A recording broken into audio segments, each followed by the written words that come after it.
ونعوذ بالله من شرور أنفسنا وسيئات أعمالنا من يهده الله فلا مضل له ومن يضلل فلا هادي له أشهد أن لا إله إلا الله وحده لا شريك له وأشهد أن محمدا عبده ورسوله اللهم صل وسلم وبارك على حبيبنا ورسولنا محمد وعلى آله وصحبه ومن تبعه ونصره وسلك طريقه واستنى بسنته ومن اهتدى بهداه ومن دعا بدعوته إلى يوم الدين أما بعد.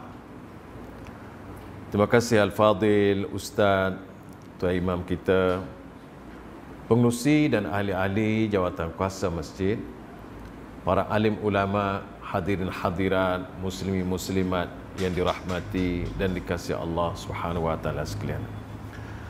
Alhamdulillah, kita bersyukur kehadrat Allah Subhanahu wa taala pada setiap waktu dan setiap masanya, di atas segala limpah rahmat, kurnia, rezeki, taufik, hidayah dan anugerah yang diberikan kepada kita pada setiap waktu dan setiap masa. Semoga dengan bersyukur itu Allah Subhanahu wa taala akan menambahkan lagi macam-macam nikmat, rahmat, kasih sayang, anugerah, limpah kurnia, keampunan, hidayah kepada kita sepanjang kita hidup ini, dari dunia sampailah ke akhirat nanti. Syukur sekali lagi kita ucap kepada Allah Subhanahu wa taala, bersyukur pada Allah dan bertahmid kepadanya. Pada malam ini dapat sekali lagi kita bertemu dan kita sama-sama saling ingat mengingati antara sesama kita. Mudah-mudahan kita termasuk di kalangan orang-orang yang dipermankan oleh Allah. Wa zakkir fa inna dzikra tanfa'ul mu'minin. Adalah kamu memberi peringatan, karena sesungguhnya peringatan itu memberi manfaat kepada orang-orang mukmin. Saya dalam kesempatan ini saya ingin mengucapkan ribuan terima kasih kepada pihak masjid dan juga kepada pihak Jabatan Hal Ehwal Agama Islam yang telah mengatur program ini, dan untuk semua jazakumullahu khairan katsira. Tuan-tuan sekalian, sebelum ini kita telah bincangkan bahawa akidah merupakan asas yang utama di dalam agama kita Islam yang mulia dan suci ini. Dan setiap Nabi dan Rasul semuanya mengajak umat masing-masing kepada beriman kepada Allah dan semua rukun-rukun iman. Inilah yang disebut sebagai agama. Dan rukun-rukun iman ini bermula daripada beriman kepada Allah, dan rukun-rukun yang lainnya adalah sama, dibawa oleh para Nabi dan Rasul dan tidak berbeza antara seorang Rasul dengan yang lain. Kerana itulah para Nabi dan Rasul mengajak kaum masing-masing dengan menyebut, Ya qaumi a'budullah ma lakum min ilahin ghairuh. Wahai kaumku, hendaklah anda semua beriman, mengabdikan diri pada Allah, dan tidak ada lagi yang selayaknya untuk diberi pengabdian kepada selain daripadanya. Itulah ucapan para Nabi dan Rasul. Dan sampai kepada Nabi kita Muhammad sallallahu alaihi wasallam pun ucapan yang sama. Dan ucapan yang telah disampaikan oleh baginda sallallahu alaihi wasallam ialah, ayyuhan nas qulu la ilaha illallah taflihu. Saudara-saudara semua, ayuhan nas, kita boleh sebut saudara-saudara, tuan-tuan kalau dalam bahasa kita. Qulu la ilaha illallah. Ucaplah la ilaha illallah taflihu. Nescaya tuan-tuan berjaya. Berjaya ini ialah berjaya di dunia dan berjaya di akhirat. Tuan-tuan sekalian, Ucapan la ilaha illallah ini sangat besar, sangat mulia, sangat tinggi, sangat agung. Dalam hubungan ini Rasulullah sallallahu alaihi wasallam menyebut dalam hadisnya ucapan la ilaha illallah, tapi Rasulullah sebut dalam hadis yang mengandungi kerangka yang lebih besar. Antaranya Rasulullah sebut ahabbul kalami ilallahi ta'ala arba' la yadurruka bi ayyihinna badat subhanallah walhamdulillah wa la ilaha illallah wallahu akbar. Maksudnya ucapan yang paling Allah sukai, Allah sayangi, Allah mulia adalah 4, yaitu dan tidak mengapa kamu mula dengan yang mana-mana pun, yaitu subhanallah walhamdulillah wa la ilaha illallah wallahu akbar. Ini adalah ucapan-ucapan selain daripada Al-Quran. Memang ucapan ini ada di dalam Al-Quran, tetapi ucapan ini dibawa khusus disebut oleh Rasulullah sallallahu alaihi wasallam. Selepas membaca Al-Quran, maka kalimah-kalimah inilah yang Allah paling suka. Jadi tuan-tuan, kalimah ini mudah kita sebut dan kita pun selalu sebut alhamdulillah. Dan mulalah dengan mana-mana kalimah pun tak apa. Tak apa. Rasulullah kata, tidak mengapa la yadurruka bi ayyihinna badat. Tidak menjadi masalah apa-apa dengan mana-mana kalimah yang kamu nak mulakan. Kalau nak kata alhamdulillah dulu pun tak apa, la ilaha illallah pun dulu tak apa, Allahu akbar dulu pun tak apa, tak apa-apa. Kemudian 4 kalimah ini disebut oleh Rasulullah sallallahu alaihi wasallam lebih Rasulullah suka daripada terbitnya matahari. Maksudnya tuan-tuan, apa maksud terbit matahari? Terbit mataharinya makna kita ada hari lagi. Kita masih hidup lagi. Dunia belum kiamat lagi. Itu makna lebih baik daripada matahari.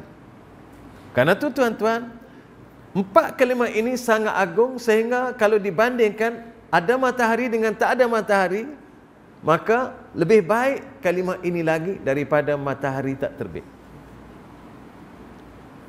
Itulah kedudukannya tuan-tuan.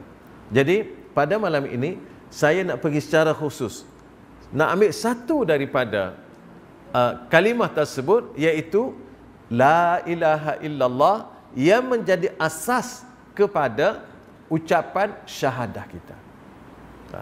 Yang kita nak belajar akidah ni, kita mula kat sini. Mula dengan syahadah. Dan kita pun belajar rukun Islam itu ada 5. Yang pertama, syahadah, syahadatain, 2 kalimah syahadah. Kalau kita belajar rukun iman, ada 6, bermula dengan beriman kepada Allah. Maksudnya, sama ada rukun iman atau rukun Islam. Yang paling utama sekali, duduk nombor 1, ialah syahadah terhadap Allah. Begitu juga beriman kepada Allah, kalau rukun iman.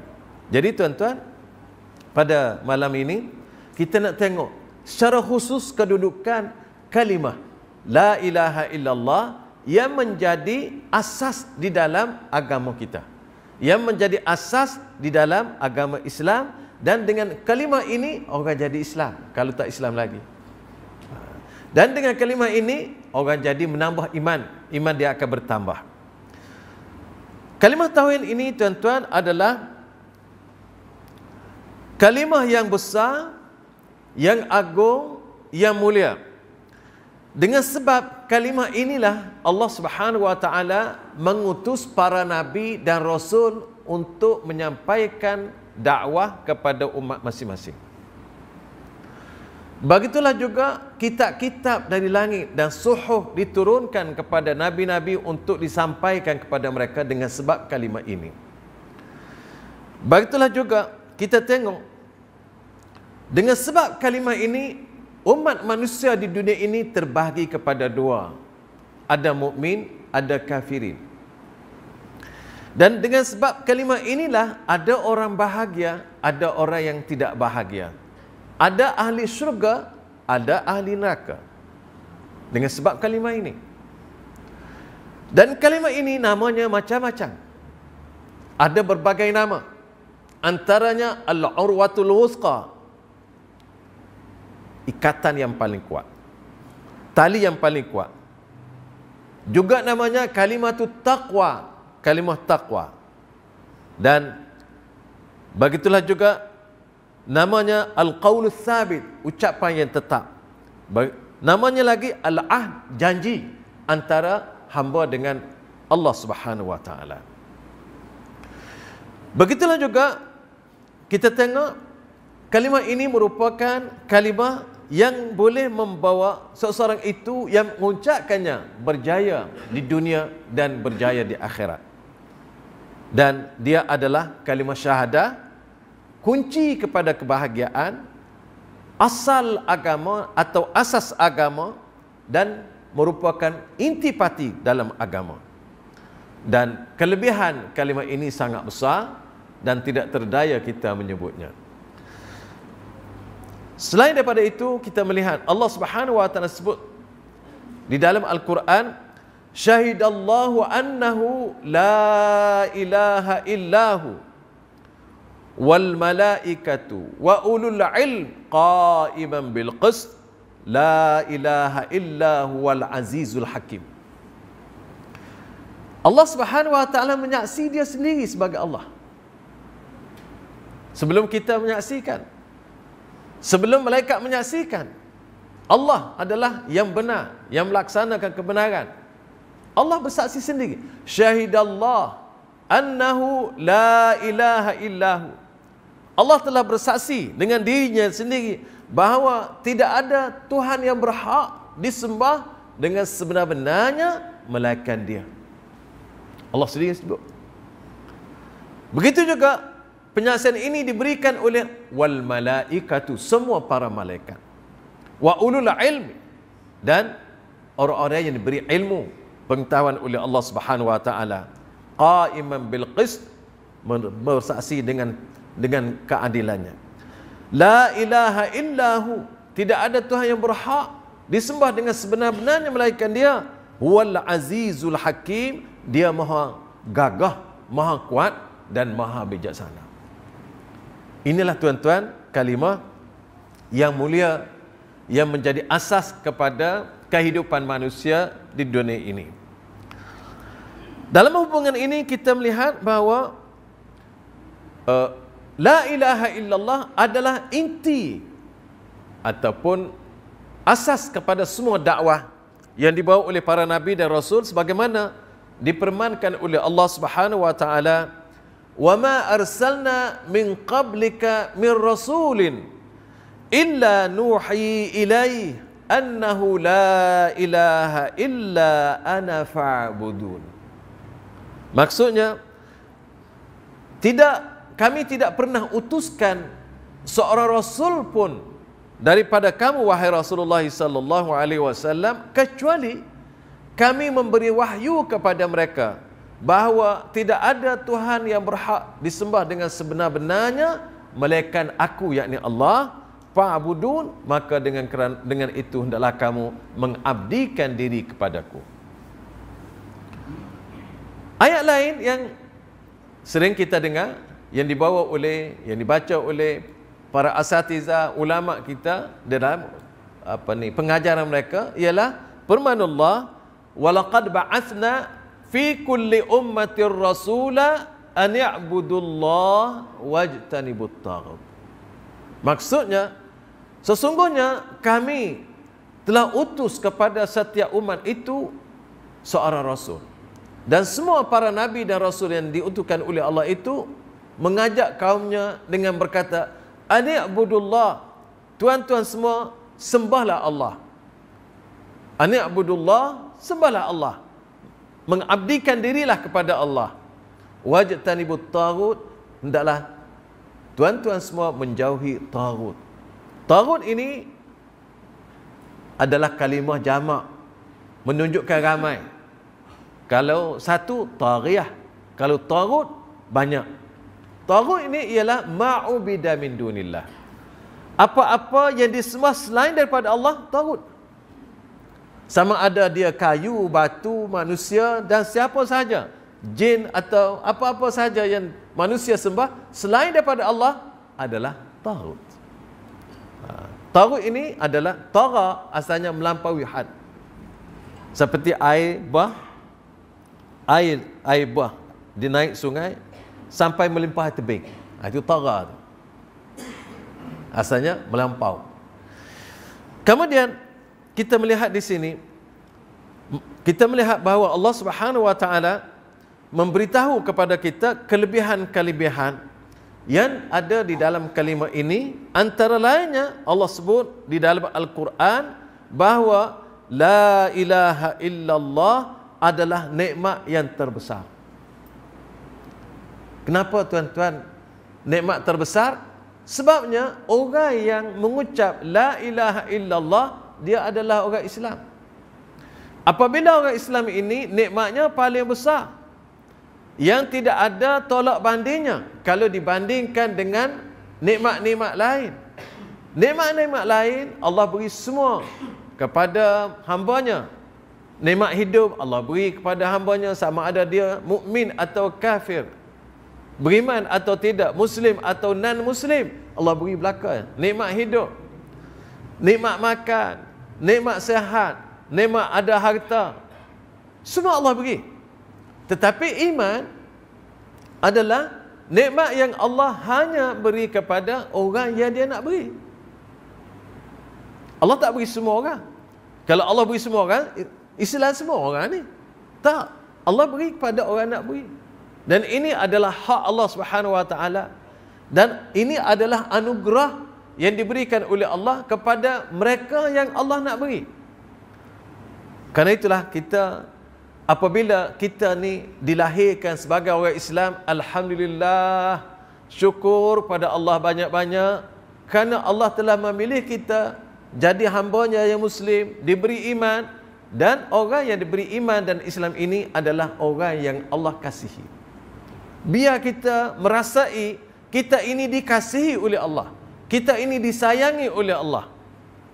Karena itu Allah beri iman. Dan iman ini adalah nikmat yang besar, iaitulah nikmat yang akan membawa seseorang itu masuk ke syurga Allah. Karena itu tuan-tuan, bagi orang yang belum Islam, nak masuk Islam, mengucap dua kalimah syahadah. Bagi kita orang Islam, apabila kita ucap la ilaha illallah, maka ucapan itu akan memperbaharui iman kita. Kerana itu tuan-tuan, setiap rukun Islam ni dia ada tujuan masing-masing. Kalau syahadah la ilaha illallah, tujuannya kita orang Islam supaya iman kita semakin kuat, semakin bertambah, semakin kukuh. Dia sebut sebagai tajdidul iman. Kalau orang belum Islam, ucap la ilaha illallah, masuk Islam. Kalau salat tujuannya ialah untuk mengingati Allah. Aqimis salata li zikri, untuk mengingati Allah. Tujuan khusus. Kalau zakatnya ialah tutahhiruhum wa tuzakkihim biha. Kalau zakat untuk membersih jiwa manusia daripada sifat-sifat bakhil dan kedekut, dan membersih harta-harta kita. Itu tujuan daripada zakat.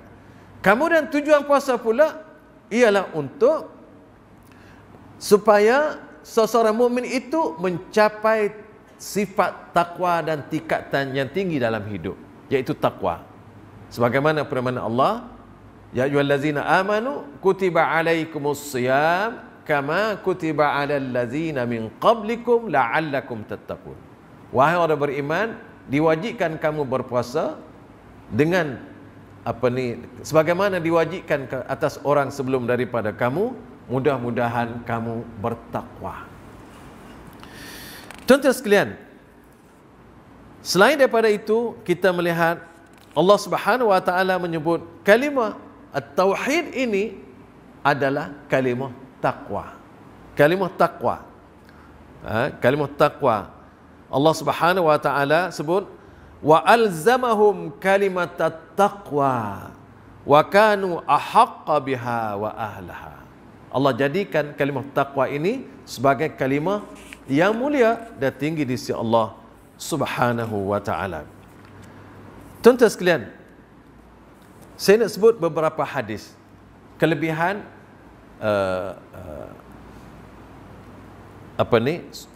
kalimah tauhid ini. Rasulullah sallallahu alaihi wasallam menyebut, "Man qala la ilaha illallah wahdahu la syarikalah, lahul mulk wa lahul hamd wa huwa ala kulli syai'in qadir," 100 kali sehari. Maka pahalanya diberi oleh Allah samalah seperti dia memerdekakan 10 orang hamba, ditulis untuknya 100 kebaikan dan digugurkan darinya 100 kesalahan. Dan pada hari itu tidak ada orang yang lebih baik daripadanya, kecuali ada orang yang dapat menyebut lebih banyak ucapan itu daripadanya. Jadi tuan-tuan, kalau kita kata 100 kali ini tak banyak sangat waktu yang kita ambil. Sekejap je. La ilaha illallah wahdahu la syarikalah, lahul mulk wa lahul hamd wa ala kulli syai'in qadir. Tuan-tuan boleh bilang berapa minit? Tak lama. Tapi tak jadi-jadi juga kita nak buat. Tak jadi, bukan mudah ni. Bukan mudah kita nak buat, tetapi kita boleh buat.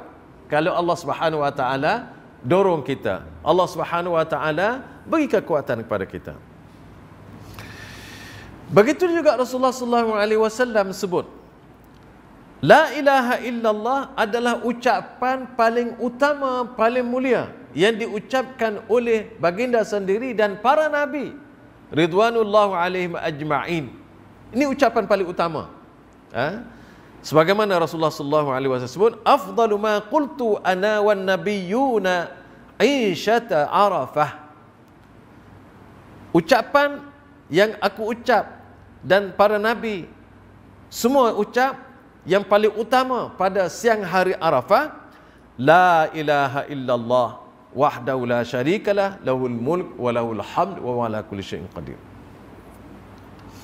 Kemudian ada satu hadis lain yang disebut oleh Rasulullah sallallahu alaihi wasallam, yaitu Rasulullah menyebut, yusahu bi rajulin min ummati ala ru'usil khalaiqi yaumal qiyamah fayunsharu lahu 99 sijilla kullu sijillin minha maddul basar thumma yaqulu Allahu tabaraka wa ta'ala atunkiru min hadha syai'a fayaqulu la ya rab fayaqulu azza wa jal alaka uzrun aw hasana fayuhabu ar-rajul fayaqulu la ya rab fayaqulu azza wa jal bala inna laka indana hasanah wa innahu la zulma alayka fatukhraju lahu bitaqah fiha ashhadu an la ilaha illallah wa anna muhammadan abduhu wa rasuluh fayaqul ya rab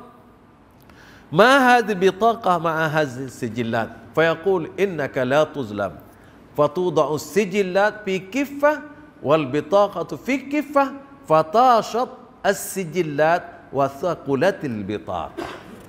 Maksudnya, dipanggil seorang lelaki dengan suara yang nyaring. Rasulullah kata, dari umatku di depan khalayak ramai. Lalu dikeluarkan untuknya 99 surat amalan yang dilakukan, yang dia buat di dunia. Setiap satu surah amalan itu sejauh mata memandang. Berapa kilo, wallahu alam. Sejauh mata memandang. Jauh, besar. Kemudian Allah Subhanahu wa taala bertanya kepadanya, adakah kamu nak buat apa-apa bantahan terhadap apa yang ditulis di dalam surah amalan kamu ini? Dan semuanya ucapan yang tak baik, amalan yang tak baik, semuanya tak baik. Lalu dia kata, tak, ya Rab, tidak nak buat apa-apa bantahan. Tak ada dah. Lalu Allah bertanya lagi, adakah engkau ada apa-apa ingin menyebut kemaafan atau ada kebaikan? Dalam bahasa kita kata excuse, beri sebab mengapa kamu buat ni. Nak buat kau begitu? Ataupun kamu ada apa-apa kebaikan yang kamu buat? Lalu lelaki tadi jawab, tak ada ya Allah. Allah kata, kamu ada buat satu kebaikan. Satu kebaikan. Maka dikeluarkan satu kad kecil. Kad itu yang dia telah ucap semasa dia hidup di dunia dulu, asyhadu an la ilaha illallah wa asyhadu anna Muhammadan abduhu wa rasuluh. Satu sekali dia ucap. Lalu Allah Subhanahu wa taala, kamu ada buat satu kebaikan dan pada hari ini kamu tidak akan dizalimi. Apabila dikeluarkan kad itu, maka dia berkata, ya Allah, apalah adanya pada kad yang sebesar ini, sedangkan suratan amalan saya yang besar-besar ni tak ada apa kebaikan pun. 99, bukan 1, 99. Semuanya tidak bagus, semuanya tidak baik amalan saya. Kad satu ya apalah ada. Itu dia berkata demikian. Allah Subhanahu wa taala berfirman, innaka la tuzlam, kamu tidak akan dizalimi hari ini. Lalu Rasulullah menyebut, fatuda'u sijillat fi kiffah wal bitaqa fi kiffah fatashat as-sijillat wa thaqulatil bitaqa. Semua surat-surat amalan yang 99 itu diletak sebelah. Bitaqah tadi, kad tadi yang kecil diletak sebelah. Seperti kita timbang dua tu. Ada timbang. Kalau orang pergi timbang zaman dulu, ada batu satu, barang satu kan. Gitulah lebih kurang. Nak timbang ni. Surat amalan 99 tu, yang satu-satunya sejauh mata memandang. Besarnya. Yang ni pula satu kad kecil. Tapi ada tulis asyhadu an la ilaha illallah wahdahu la syarikalah wa asyhadu anna Muhammadan abduhu wa rasuluh. Letak timbang. Apabila letak timbang kedua-dua ni, maka asyhadu an la ilaha illallah ini lebih berat. Dan yang tadinya naik ringan. Walaupun banyak, walaupun 99, nak banding dengan satu sijillat, satu bitaqah ini, maka ucapan la ilaha illallah, syahadah dia tadi lebih berat daripada yang 99 tadi. Ini adalah tuan-tuan, Allah nak beritahu kepada kita melalui Rasulullah sallallahu alaihi wasallam besarnya nilai syahadah yang kita ucap pada setiap kali kita salat, yang kita dengar pada setiap kali azan. Besar tuan-tuan. Rasulullah sallallahu alaihi wasallam pernah melalui dalam satu perjalanan, dia mendengar seorang azan. Ni seorang yang memelihara kambing, kita kata gembala kambing. Dia duduk di padang pasir seorang diri. Apabila masuk waktu solat, dia azan. Rasulullah dengar azan dia. Apabila disebut asyhadu an la ilaha illallah, azan. Kita pun azan macam tu juga. Maka Rasulullah kata, wajabat. Apa wajabat? Wajabat lahul jannah. Pasti dia masuk surga. Kita tuan-tuan, karena itu Rasulullah sallallahu alaihi wasallam memberitahu kepada kita, apabila orang Bilal bang atau muazzin, kita sebut bang, maka Rasulullah kata, hendaklah kamu ucap seperti muazzin ucap. Dia kata Allahu Akbar, kita pun sama. Dia kata asyhadu an la ilaha illallah, kita pun sebut sama. Asyhadu anna Muhammad Rasulullah, dia sebut, kita sama sebut. Macam dia sebut. Apabila dia sebut hayya 'alas salah, hayya 'alal falah, kita sebut la haula wala quwwata illa billah. Apabila disebut lagi Allahu Akbar, kita sebut Allahu Akbar. Apabila disebut la ilaha illallah, kita pun sebut la ilaha illallah. Apabila kita kata, Rasulullah kata, apabila seseorang itu sebut la ilaha illallah di akhir ucapan azan itu dengan penuh keimanan dan keyakinan, maka pasti dia masuk surga. Kenapa tuan-tuan? Karena ucapan la ilaha illallah besar. Begitu juga Rasulullah SAW sebut, apabila seseorang mengambil wuduk, selepas sempurna wuduknya, dia berdoa. Kita sebut doa wuduk. Doa wuduk itu ialah asyhadu an la ilaha illallah wahdahu la syarikalah wa asyhadu anna Muhammadan abduhu wa rasuluh. Kita pun selalu baca alhamdulillah. Apa Rasulullah kata? Futihat lahu abwabul jannati thamaniyah yadkhulu min ayyiha syaa. Dibuka untuknya 8 pintu syurga. 8 pintu syurga. Syurga ada 8 pintu. Yadkhulu min ayyiha syaa, dia boleh masuk mana-mana pintu yang dia ingin. Dia boleh pilih nak masuk pintu mana-mana. Maksudnya, orang yang mengucapkan asyhadu an la ilaha illallah wahdahu la syarikalah wa asyhadu anna Muhammadan abduhu rasuluh, orang itu dibuka pintu surga. Apabila buka pintu surga ni, kita boleh faham, boleh masuk surga lah. Besar tuan-tuan. Karena itulah Rasulullah kata, ayyuhan nas qulu la ilaha illallah taflihu. Dan banyak lagi hadis-hadis lain. Rasulullah sallallahu alaihi wasallam sebut, ma qala abdun la ilaha illallah mukhlisan illa futihat lahu abwabus sama hatta tufdi ila al-arsh majtunibal kabair. Sesiapa, tak kira siapa, orang Islam, tuan-tuan, siapa saja, apabila Rasulullah kata seseorang hamba itu tidak mengucapkan la ilaha illallah dengan penuh ikhlas, maka dibuka untuknya pintu-pintu langit sehingga sampai ke arasy, selama mana dia tidak melakukan dosa besar. Hebat tuan-tuan.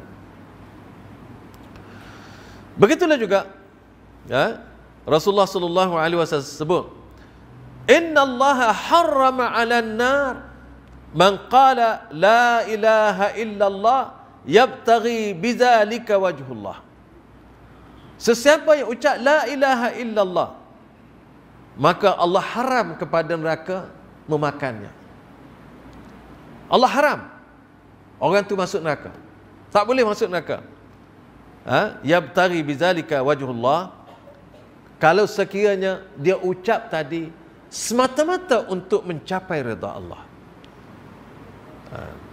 Karena itulah tuan-tuan, kita tengok Rasulullah sallallahu alaihi wasallam sebut lagi, afdaluz zikri la ilaha illallah.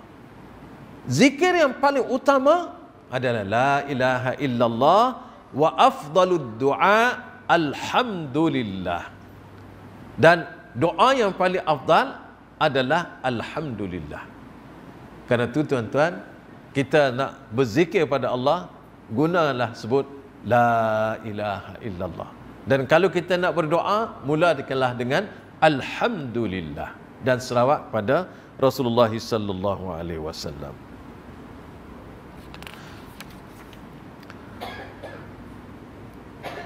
Tuan-tuan sekalian, saya nak berkongsi lagi dengan tuan-tuan pada malam ini. Apabila kita sebut la ilaha illallah, pahalanya sangat besar. Maka perlu juga kita mengetahui sedikit sebanyak, la ilaha illallah ni miftahul jannah, kunci surga. Dan kunci surga ini, kita nak azan dulu kan, nak teruskan? Teruskan. Para ulama telah mengumpul hadis-hadis yang berhubung dengan kedudukan la ilaha illallah, dan didapati bahawa untuk mencapai anugerah-anugerah besar tadi yang disebut oleh Rasulullah sallallahu alaihi wasallam, maka perlu kita melihat apa yang ada dalam ucapan itu atau syarat-syaratnya, supaya kita dapat ucapkan dengan sepenuh hati dan sepenuh rasa, sepenuh keikhlasan untuk mencari keridhaan Allah Subhanahu wa taala. Hasan Basri, orang tanya dia, inna nasan yaqulun man qala la ilaha illallah dakhala al-jannah. Faqal man qala la ilaha illallah fa'adda haqqaha wa faradaha dakhala al-jannah. Orang tanya dia, ada orang berkata, orang cerita pada dia, apabila seseorang itu menyebut la ilaha illallah, masuk surga. Dia kata betul.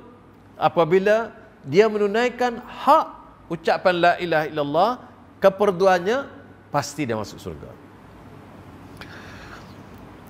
Wahab bin Mumbih berkata, memberitahu orang yang bertanya dia, alaisa miftahul jannah la ilaha illallah? Bukankah atau tidakkah kunci surga itu la ilaha illallah? Beliau menjawab, betul, bala. Walakin ma min miftahin illa lahu asnan. Tetapi tidak ada kunci itu kecuali ada gigi-gigi dia. Kunci kan ada gigi, ya? Nah, ada gigi itu. Kunci yang tak ada gigi tak jadi kunci, tak boleh masuk. Betul. Dia kata miftah, kunci. Tapi kunci ni ada gigi dia. Asnan, gigi-gigi dia. Fa in ataita bimiftahin lahu asnan futihalak. Kalau anda membawa kunci yang ada gigi dia tu sesuai dengan kuncinya, boleh buka. Wa illa lam yuftah. Kalau bawa kunci yang tak ada gigi, maka tidak akan dapat dibuka. Maksud dia ialah gigi itu syarat-syarat la ilaha illallah. Para ulama telah mengumpulkan syarat-syarat la ilaha illallah ni ada 7. 7, tuan-tuan. Yang pertama, ilmu. Ilmu di sini maksudnya mengetahui sungguh-sungguh, memahami sungguh-sungguh la ilaha illallah. Maksudnya ilmu di sini nafi dan isbat. Nafi sembahan selain daripada Allah, dan menetapkan hanya Allah yang wajib disembah, wajib dipatuh. Itu maksud nafi itu.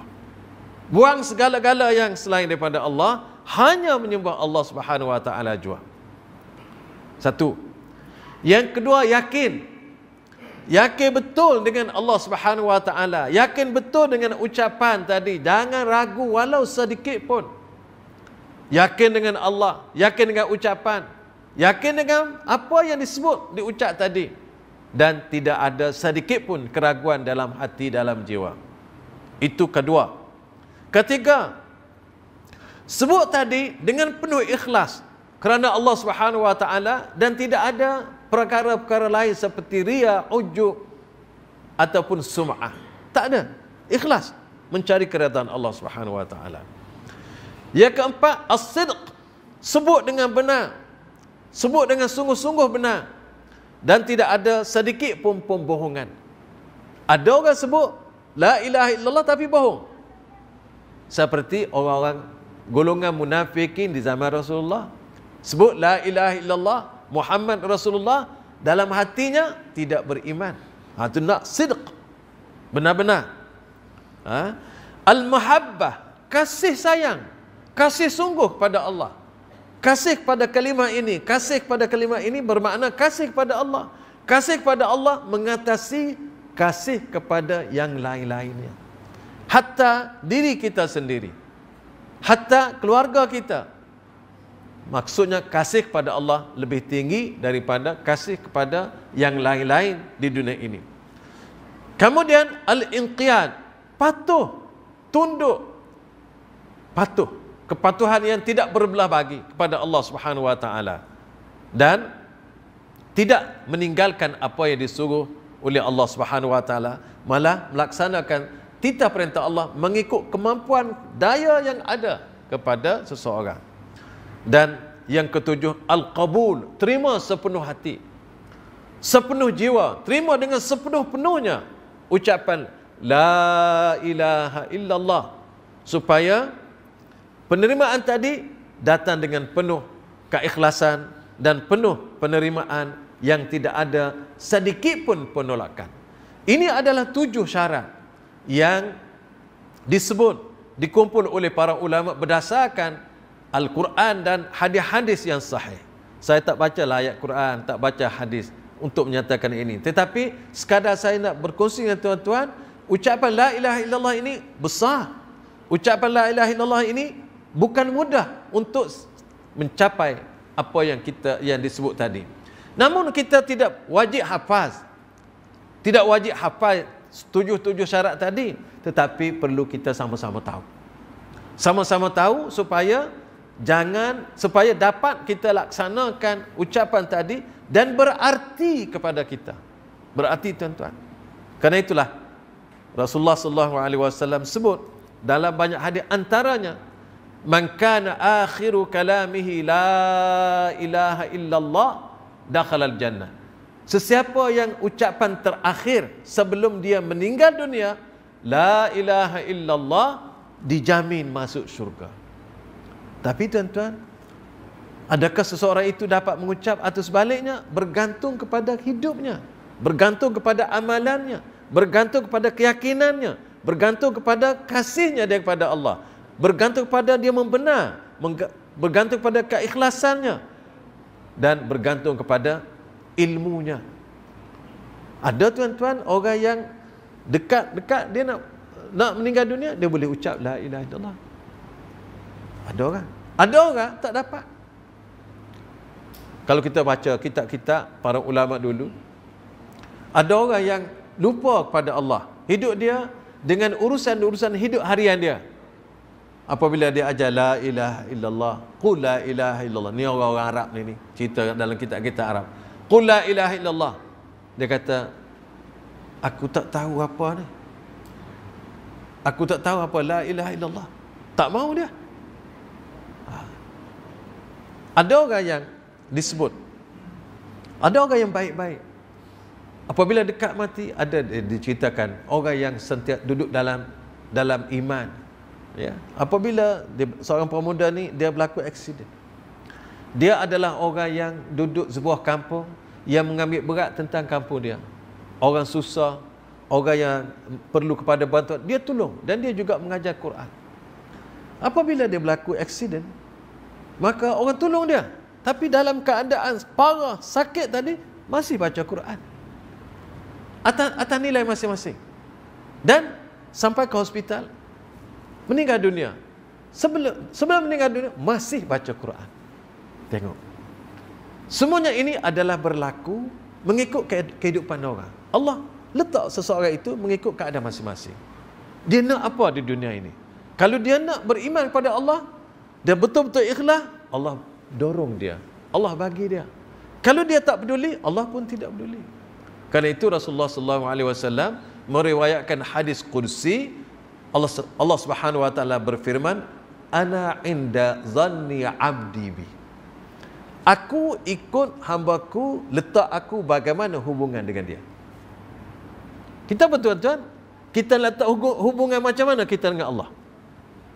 Nak letak dekat ke, nak letak jauh ke, pula bebas Allah beri pada setiap orang. Allah berfirman dalam hadis kursi, idza zakarani fi nafsi zakartuhu fi nafsi. Apabila seseorang itu mengingatkan aku dalam dirinya, aku pun juga ingat kepada dia.